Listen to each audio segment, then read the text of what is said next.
Hello guys, आज हम explain करेंगे ब्लैक एडम को। अगर आपने ये मूवी अभी तक नहीं देखी और आप एक्शन मूवी के फैन हैं तो थिएटर में जरूर जाके देखें। कमाल की मूवी लगी मेरे को तो। एक्शन और वीएफएक्स तो इसमें कूट कूट कर भरा है, फिर ऊपर से अपने रॉक भाई का एक्शन एक नंबर। कहानी की शुरुआत ईयर 2600 बीसी से होती है, कांदाक राज्य से। यहाँ के राजा का नाम था एक्तौन। ये राजा काली शक्तियों को पाना चाहता था, जिसे वो अमर हो जाए और बेहद ही ताकतवर बन जाए। पर उन शक्तियों को पाने के लिए उसे एक ताज बनाना था, जो कि सिर्फ एक खास किस्म के धातु से बन सकता था, जिसका नाम था इटर्नियम। और ये धातु सिर्फ कांदाक में ही मिलता था। उस धातु को पाने के लिए एक्तौन अपनी पूरी प्रजा को गुलाम बना लेता है और उन सबसे पूरे राज्य में खुदाई कराता है। एक दिन खुदाई के दौरान एक आदमी को वो धातु मिल जाता है और वो उसको छुपा के भागने लगता है। इसी बारे में आसपास के लोगों को पता लग जाता है और देखते ही देखते उनकी आपस में लड़ाई होने लगती है।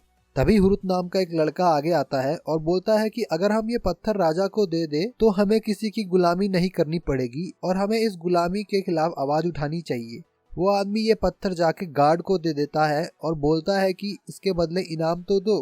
गार्ड उस आदमी को धक्का देकर मार देता है। ये सब होने के बाद वहाँ पर गुलामी कर रहे लोग हुरुत के साथ आ जाते हैं। दूसरी ओर राजा को पत्थर मिल जाता है और राजा हुरुत को भी मरवाने वाला था, क्योंकि वो उसके खिलाफ लोगों को इकट्ठा कर रहा था। फिर हुरुत को जैसे ही मारने लगते हैं वो अचानक से गायब हो जाता है और एक ऐसी जगह पर आ जाता है जहाँ पर जादूगर थे। क्योंकि हुरुत एक नेकदिल लड़का था जो लोगों के बारे में सोचता था, तो वो सारे जादूगर उस लड़के को बताते हैं कि तुम्हें एक वर्ड शज़ैम बोलने पर सुपर हीरो वाली पावर मिल जाएंगी और तुम उस जालिम राजा को हरा दोगे। ये सब उसे इसीलिए मिल रहा है क्योंकि वह एक साफ दिल लड़का है जो लोगों की मदद करना चाहता है। तो इसके बाद वो लड़का शज़ैम वर्ड बोलता है और बेहद ताकतवर बन जाता है और उसके बाद वो उस राजा के पास जाता है जो कि वो ताज पहनने ही वाला था। जिसके बाद एक जोरदार धमाका होता है। इसके साथ ही एक्तौन और उसके राज्य का खात्मा हो जाता है। फिर कहानी 5000 साल आगे बढ़ जाती है। प्रेजेंट में हमें कांदाक शहर दिखाया जाता है, जहाँ पर हम 3 लोगों को एक कार में से जाता देखते हैं, इस्माइल, करीम और समीर। साथ में एक लड़के को स्केटबोर्ड में जाता देखते हैं।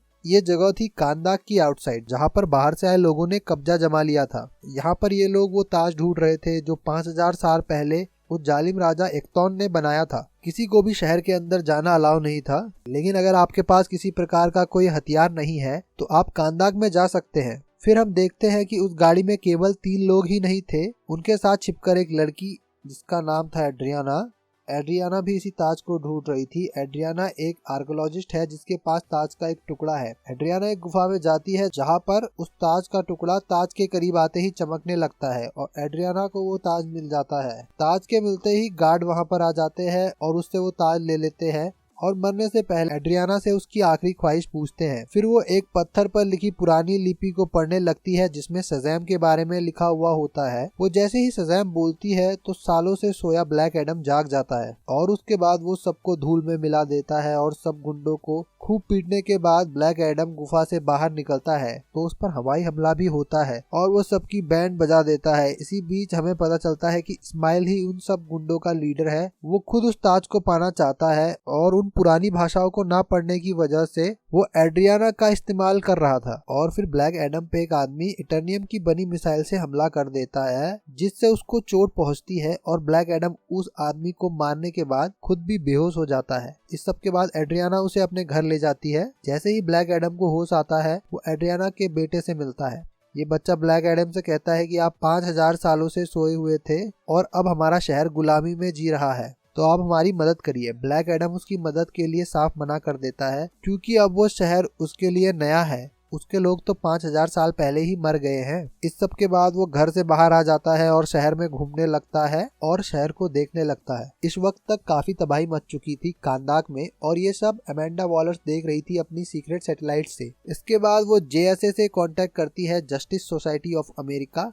वो हॉकमैन को बताती है कि शहर में एक पुराना विलेन आ चुका है जो काफी तबाही मचा रहा है। क्या तुम्हारे पास उसे रोकने के लिए कोई इंतजाम है? तो हॉकमैन उसे बोलता है कि मेरी टीम में 3 लोग हैं, जिसमें शामिल है साइक्लॉप्स जिसमें तूफान लाने की पावर है, एटम स्मैशर जिसके पास अपना साइज छोटा बड़ा कर लेने की पावर है और साथ में डॉक्टर फेड जो कि इंटर डायमेंशनल ट्रैवल और साथ में पास्ट और फ्यूचर को देख सकते हैं। फिर ये सब अपनी टीम लेकर निकल पड़ते हैं ब्लैक एडम को पकड़ने। दूसरी तरफ ताज को ढूंढते हुए स्माइल की गैंग एड्रियाना के घर आ जाती है और जैसे ही वो एड्रियाना की फैमिली पर हमला करने वाले होते हैं ब्लैक एडम वहां आके उन्हें बचा लेता है और गैंग के लोगों को बुरी तरह मारने लगता है। कुछ समय में हॉकमैन की टीम वहां आ जाती है और फिर ये सब ब्लैक एडम से लड़ाई करने लगते हैं। ब्लैक एडम इन सब पर भारी पड़ता है और इनकी काफी पिटाई करता है और फिर वहां से चला जाता है। जिसके बाद हॉकमैन की टीम एड्रियाना से मिलती है और उससे मदद मांगती है ब्लैक एडम को पकड़ने में, लेकिन एड्रियाना उन्हें कहती है कि तुम तब कहाँ थे जब हम लोगों पे जुल्म हो रहे थे। तुम लोगों को तो मैंने पहले कभी नहीं देखा। जब मैं मरने वाली थी तो उस समय मुझे उसी ने बचाया था। तो जस्टिस सोसाइटी के लोग बोलते हैं कि जिसको तुम समझ रही हो कि तुम्हारी मदद कर रहा है वो बहुत ही खतरनाक है और 5000 साल पहले इस शहर की तबाही का कारण वो ही था।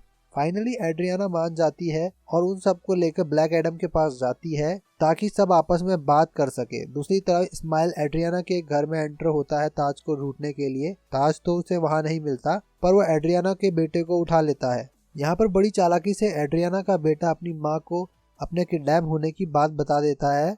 इसके बाद एड्रियाना जस्टिस सोसाइटी और ब्लैक एडम से हेल्प मांगती है उसके बेटे को वापस लाने के लिए। फिर ये सब मिलकर एड्रियाना के बेटे को ढूंढने लगते हैं। फिर उन्हें इस्माइल के लोगों से पता चलता है कि वो कहाँ पर है। जिसके बाद वो सब लोग उसी जगह पर चले जाते हैं जहाँ पर एड्रियाना का बेटा और इस्माइल है। जैसे ही वो वहाँ पहुँचते हैं तो वो देखते हैं कि एड्रियाना के बेटे को इस्माइल ने गन पॉइंट पे रखा है और वो एक ऐसे केज में है जो कि इटर्नियम से बना था और इटर्नियम ही एक ऐसा धातु है जो कि ब्लैक एडम को कमजोर कर देता है। इस्माइल कहता है कि तुम मुझे ताज दे दो, मैं तुम्हें लड़का वापस कर दूंगा। एड्रियाना उसे ताज दे देती है लेकिन इस्माइल फिर भी गोली चला देता है एड्रियाना के बच्चे पर और ये सब देखते ही ब्लैक एडम तेजी से गोली को रोकने के लिए बढ़ता है और वो काफी गुस्से में भी होता है क्योंकि इस्माइल अपनी जुबान से पीछे हट गया था। उसका गुस्सा इतना ज्यादा बढ़ जाता है जिससे एक जोरदार धमाका होता है जिसमें इस्माइल मारा जाता है। इस सब के बाद हॉकमैन ब्लैक एडम के पास आता है तो ब्लैक एडम उसे अपनी बैक स्टोरी बताता है। आज से 5000 साल पहले वो लड़का जिसने एक्टोन के खिलाफ आवाज उठाई थी वो मैं नहीं था, वो मेरा बेटा था। जब राजा उसे मारने वाला था तो मेरा बेटा वहां से गायब हो गया। जिसके बाद राजा ने मुझे और मेरी बीवी को बहुत मारा। मैं मरने ही वाला था और मेरी बीवी मर चुकी थी।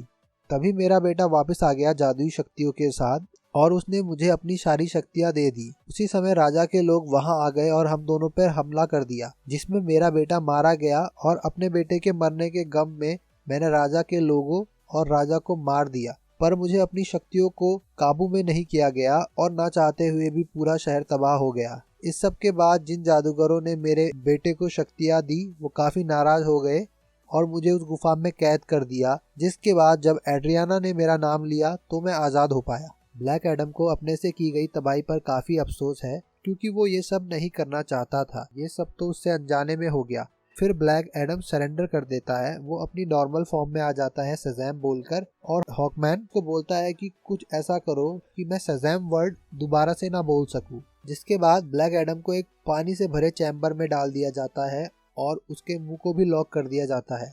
दूसरी तरफ हमें इस्माइल को दिखाया जाता है जो कि हेल में है। इस्माइल को पता था कि ताकत पाने के लिए ताज को हाथ में लेके मरना होगा जिसके बाद ही उसे शैतानी ताकत मिलेंगी। हेल में उसे शैतान जादूगरों ने अपनी ताकत देकर सबैक बना दिया। फिर वो समंदर के रास्ते लौटा सबैक बनकर।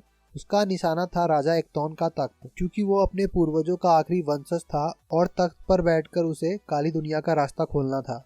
इन सब के बारे में जैसे ही जेसे को पता चला वो सब उसे रोकने के लिए निकल पड़े और वहां पहुंचने पर इनकी काफी लड़ाई होती है। लड़ाई के दौरान डॉक्टर फेट को पता चल जाता है कि सबैक को रोकना अब उन सब के बस की बात नहीं है। वो लड़ाई के दौरान ब्लैक एडम से टेलीपैथी के जरिए बात करते हैं और उसे उस चैम्बर से आजाद कर देते हैं। फिर कुछ देर बाद लड़ाई के दौरान डॉक्टर फेट भी मारे जाते हैं और हॉकमैन अकेले ही सबैक से लड़ाई कर रहा होता है। फिर कुछ देर में ब्लैक एडम वहां आ जाता है और फिर ब्लैक एडम और सबैक के बीच जोरदार लड़ाई होती है। जिसके बाद ब्लैक एडम सबैक का सर पकड़कर उसे बीच से फाड़कर मार देता है।